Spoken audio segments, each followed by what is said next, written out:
Hunter, thanks so much for being on the program today. I was with you, what was it, 2 weeks ago now in at North Greenville University? It Yes, has that's it has right. been 2 weeks now, and you gave me a copy of your book, so thanks for that. And I have spent the last couple of weeks mostly not reading it because it's not a big book and it doesn't That's take that right. long to read. But I have read it and found it very nourishing and really interesting and helpful. And I want to dig into some of the content today. But I want to begin by just asking why you wrote this book, why you think that now is a moment that uh, this book is necessary, that you felt the passion to write it. Well, first of all, I was approached to write the book.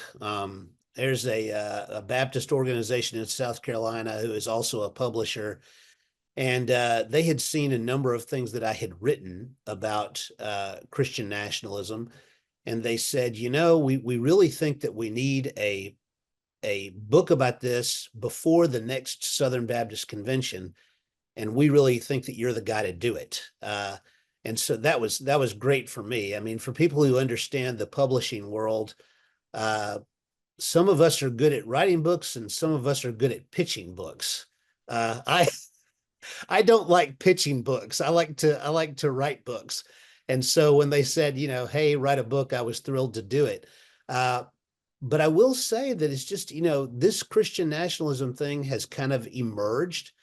I remember the first time I looked at Stephen Wolf's Christian Nationalism, the book.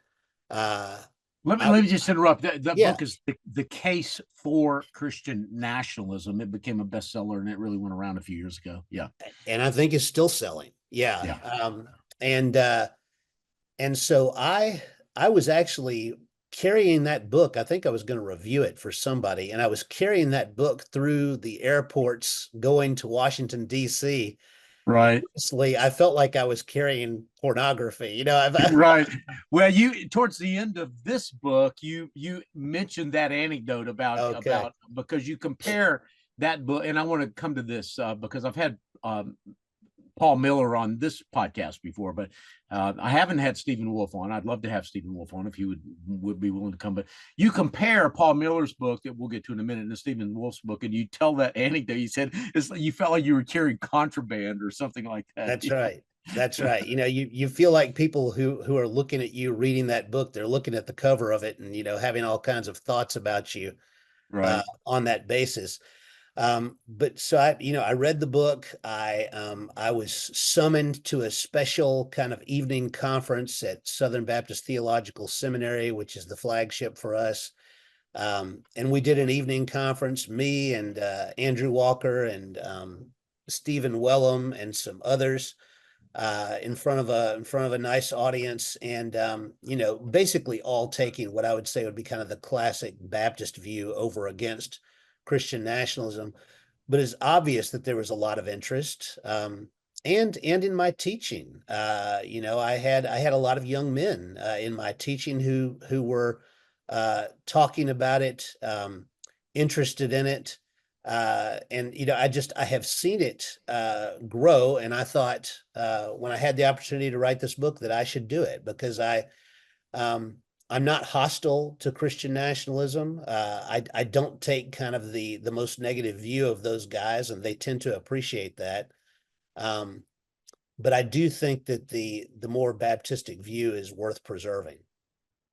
Well, let's back up a little bit and get sort of agree on some definitions. Our Yeah. mutual friend John Stone Street is fond of saying that we all use the same vocabulary, but we have different definitions, different dictionaries. Yes. So let's define a couple of words. One of the things that you say early in your book, which I found interesting and provocative, and the more I thought about it, the more I think I agree with you, is that you've written this book very intentionally as a Baptist. You are a Baptist. You've got a long history and tradition within the Southern Baptist Convention. The church, the school that you teach at, North Greenville University, is Baptist. Before that, you were at other Baptist institutions, right? So this you're Baptist, and this is a, as you said earlier, you wrote the book um, to be in service of the SBC. You wrote it before the Yes. last SBC convention. I get that. And that might cause some people who are not Baptist to kind of check out. But you make a provocative statement, and this is the one I want to get to, is that that while you're writing it distinctly for Baptists, that the kind of the Baptistic position has become the dominant position of evangelicalism. I mean Yes. I mean, if you're an evangelical Presbyterian, if you're an evangelical Methodist, if even though their canons might say that they're not Baptist at all. I mean, the Methodists have bishops, and the Presbyterians have presbyteries and elders. That we're all Baptist in the 21st century if we're evangelical. I mean, am I getting you right? Yeah, you're right. I mean, so basically, one of the things, the title of the book, Post-Liberal Protestants, well, then that would raise the question, what is liberalism, right? And we may get into the discussion of what that means, but I would argue that Baptists are basically the authors of the better side of American church state jurisprudence. And the people who would be on the other side of that would basically be secularists. I think those are the two kind of dominant frames of American church state jurisprudence and politics. And everybody else has kind of followed along in one of those two camps. And so we have, in other words, an evangelical movement, at least when it comes to church state matters, that is Baptistic in nature. So define Christian nationalism then. Yeah. How would you define Christian nationalism, and how? I mean, we can talk more about this, but in big picture, 30,000 feet, how is your definition of Christian nationalism? How is that distinct from a Baptistic understanding of church-state relations? Sure. So Baptists have always held the view that the church should not be officially tied to the state. That there is not going to be any kind of an institutional connection. That the state is not going to collect tithes. The state is not going to mandate membership. The church is not going to be any sort of official interpreter of the national statistics. All of those sorts of things. That they are institutionally separate.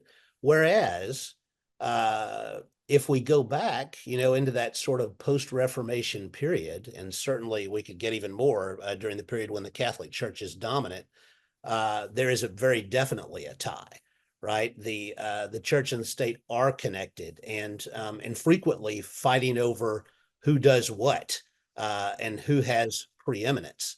And I would argue that when it comes to kind of untangling all that, the Baptists are the leaders of it. Now, if you want to very easily understand Christian nationalism, we have a great example of it today. Now, it's not an example that's very flattering, but England, right? I mean, England, I would argue, is in fact Christian nationalist. The Church of England is the official state church of England.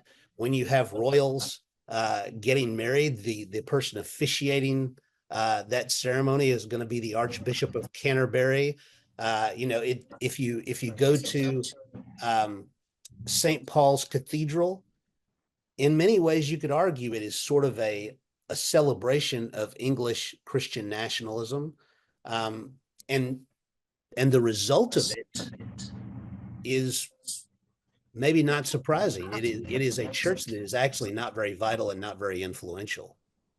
So, in a lot of the Christian nationalists in America, however, are at least they claim to be very deeply committed Christians.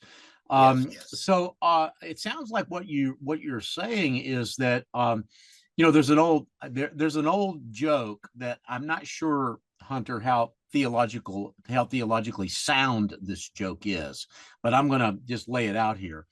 The old joke or the old saying goes, when God wants to punish you, he gives you what you ask for. And the irony, it seems to me, that you're highlighting here is that while American Christian nationalists are very religious in nature, you seem to be suggesting that if they get what they want, it's going to be really bad for the church. That's right. Yeah. So I would argue that the most secular places in the world are the places where we had the unity of church and state. So in other words, Western Europe. Whereas in the United States, where we've had a much more of a vigorous sort of a separation model, in the best sense, we could talk more about that.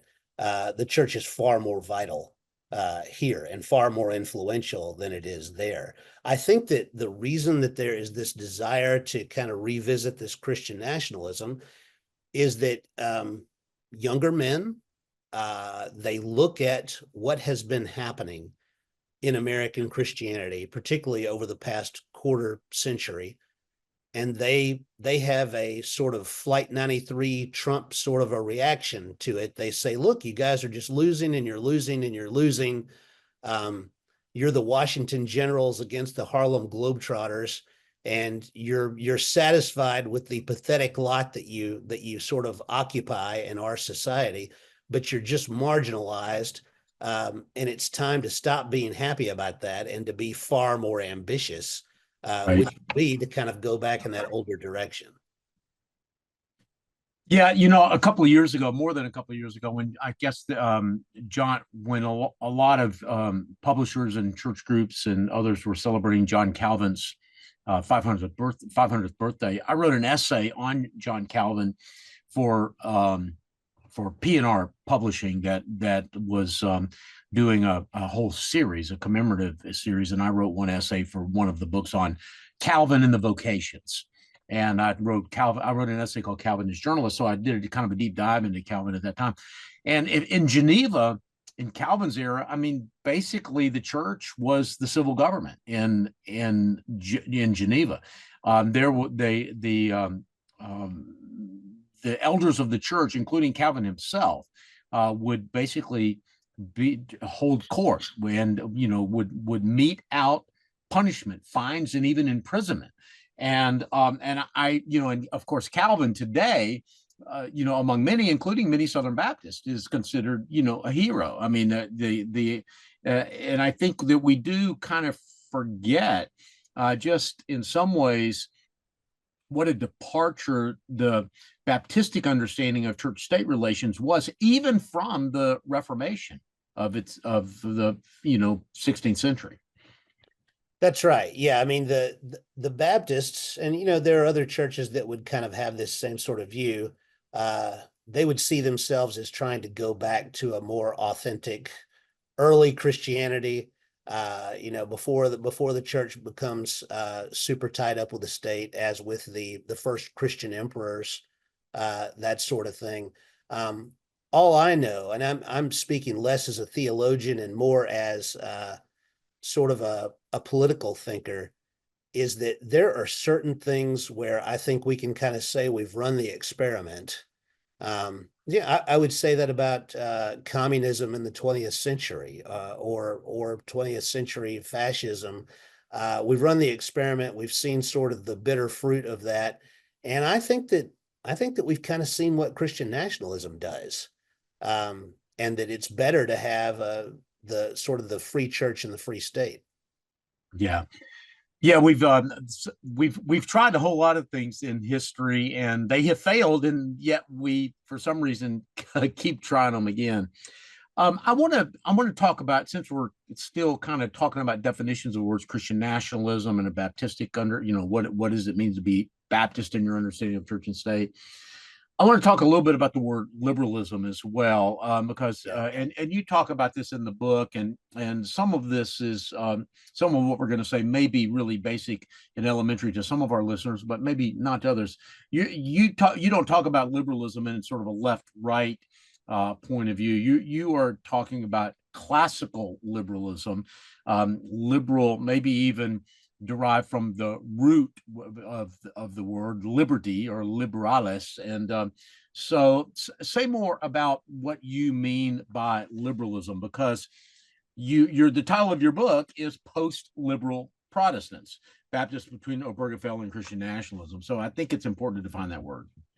Yeah, so liberalism is something that it can be very hard for a lot of us to get our arms around, because what it is the world we live in. If an American wants to understand what is a good name for the sort of broad political regime under which we live, it would be liberalism.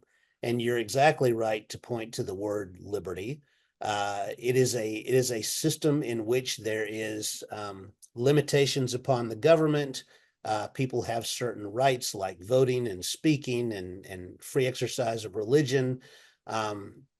Typically you're talking about democratic liberalism, that the people are actually governing themselves, as opposed to simply being subject to some power. So that is the government of the West, as we understand it. And so it's not left wing or right wing, although there are certainly variants of that. But when the Soviet Union fell, and I write about this in the book, Francis Fukuyama said, "This is the end of history." And what he meant by that is that liberalism, now the great debate is over. Liberalism is kind of the final political philosophy, and that's all humans are going to basically live under that forevermore. And we'll quibble about policy, but that liberalism, as Americans sort of have lived in it and understand it, that's going to spread all over the world, and it's going to be the way people live. And of course, what we've seen is something quite different. We have been very disappointed, by the direction that China has gone. We thought that China would become basically a liberal country in this sense, especially if we engaged in free trade with them. That has not happened. And we triumphalistically thought that the Middle East would become thoroughly liberal, after sort of our early 21st century adventures, and that didn't happen either. So liberalism is not prevailing, in the sense that maybe we hoped it would. And that's why I talk about post-liberalism, because there are people who are beginning to think in terms left and right, that exceed the framework of liberalism. Yeah. So and I don't want to stray too far afield here, Hunter, but a few weeks ago, maybe a month ago, I interviewed Christian Smith, a sociologist at Notre Dame. He's got a new book out. And one of the things that he said in this book was that the rise of secularism corresponds with what he calls a rise in neoliberalism. And he identified 1991 as a sort of a key day. You mentioned the fall of the Berlin Wall and the fall of communism. That was 89-ish, 90, sort of in that same time frame. So in some ways, y'all are identifying a similar moment in history. Um, but you seem to express skepticism about Fukuyama's thesis. That the whole world will now live in a liberal or neoliberal moment. You express skepticism of that. What Christian Smith seems to be saying is that no, he's not skeptical about that. That we really are living in maybe what he might call a neoliberal moment, and that the result of that has been a rise in secularism, has been a decline in traditional religion. Are y'all saying different things, or is there a reconciliation of what you guys are saying? Well, when you talk about neoliberalism, very often you're talking about the economic aspect. Exactly. He said neoliberalism was a reaction to Keynesian economics, which I think you're right to Yeah. differentiate between those two. Yeah. So thank Yeah. you. So yeah, thinking economically about, human beings who live in a free market society, and everything is dominated by consumerism, and the negative impact that has on people's religious lives, right? Because their options have multiplied vastly, right? In terms of the different things that they might pursue in their lives. I think that the post-liberal sort of a point, right or left, would be that people will rebel against the trivial sort of existence they have in a neoliberal framework, and they will begin to opt for more extreme views.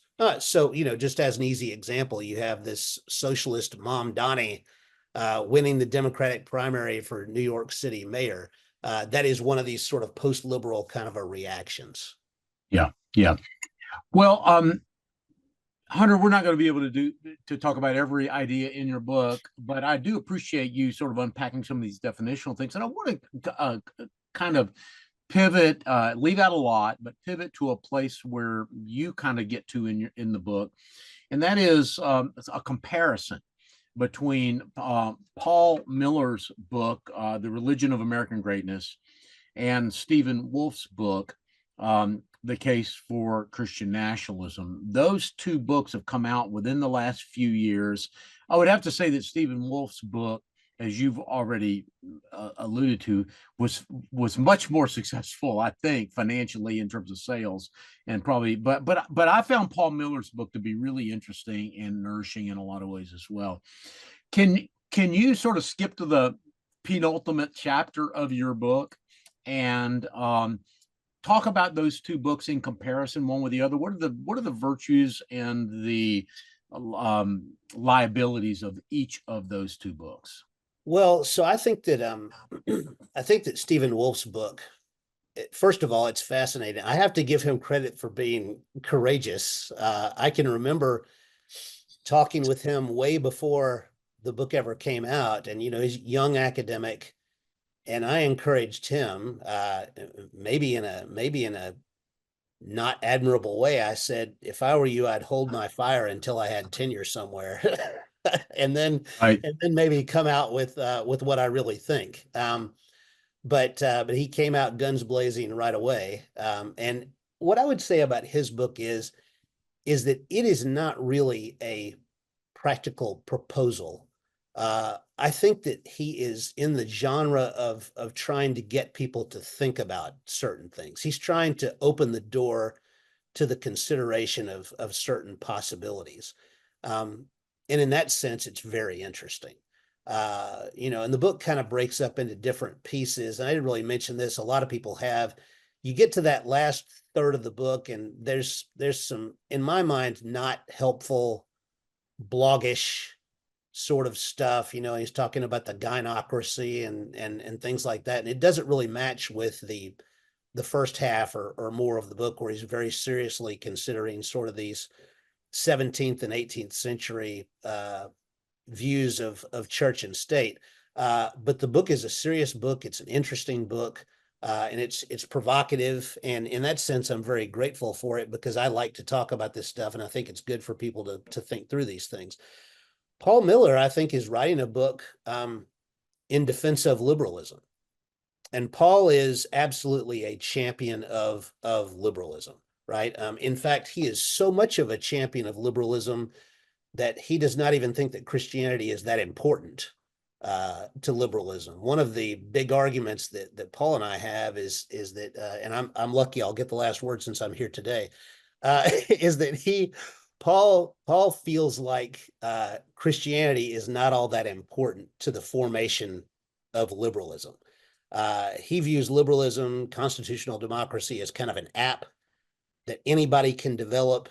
Any society can sort of adopt it and be successful with it.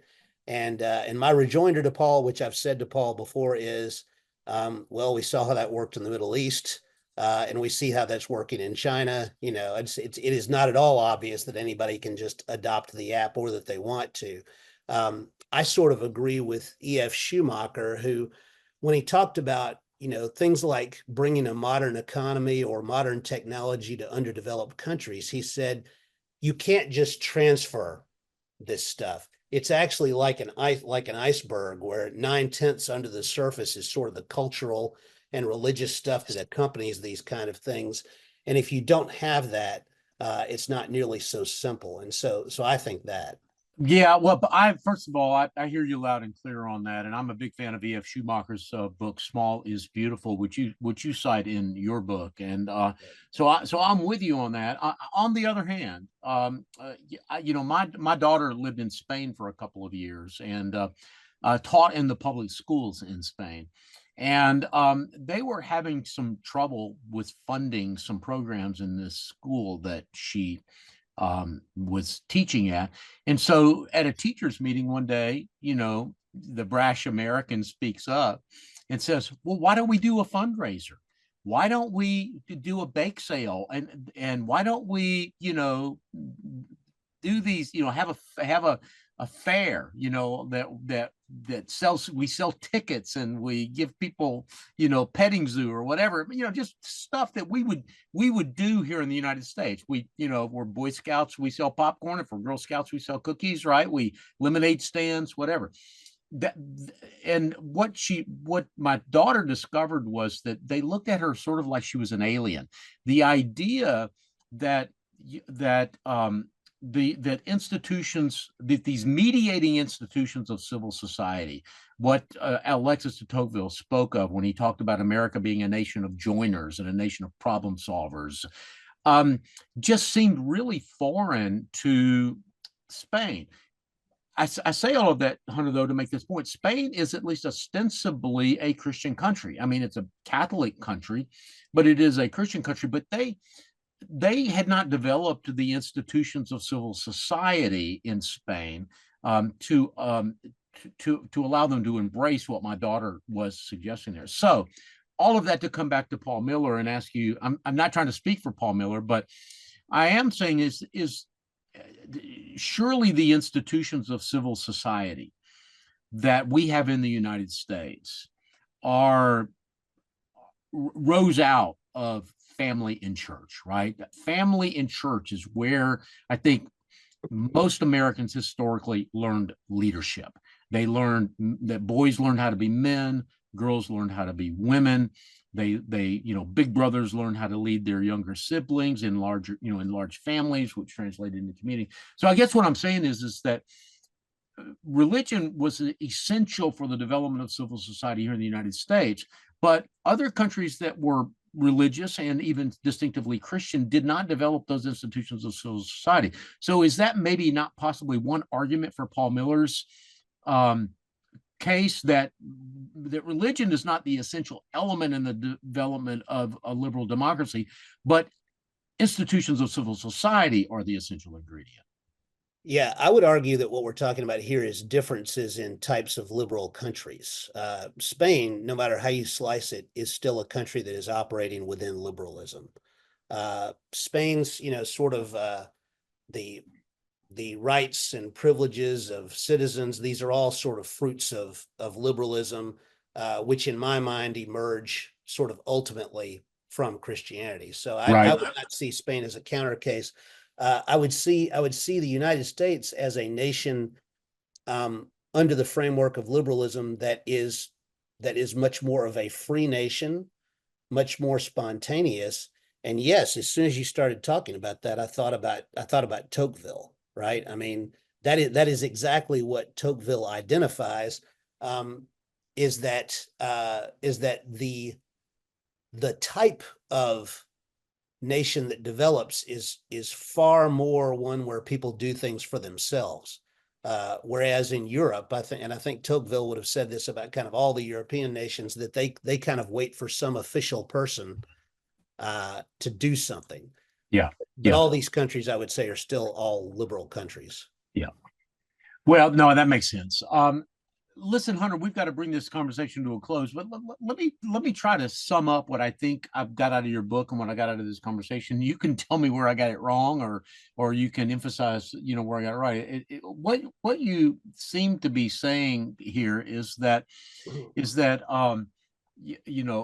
a religious liberty really does matter, and a Baptistic understanding of religious liberty, which has become the pervasive understanding within, sort of, post liberal evangelicalism in this country, is still the preferred the preferred way to understand religious liberty, and that Christian nationalism, while its rise um, um, might not be without cause, that there are reasons why Christian nationalism rose in this country, it is fundamentally a threat to the kind of Baptistic understanding of church state relations and religious liberty that you think this country and the world really needs. Do I have you right in that? Yeah, you do. And I would also say that broadly speaking, if you look at the 20th century, I think that that's when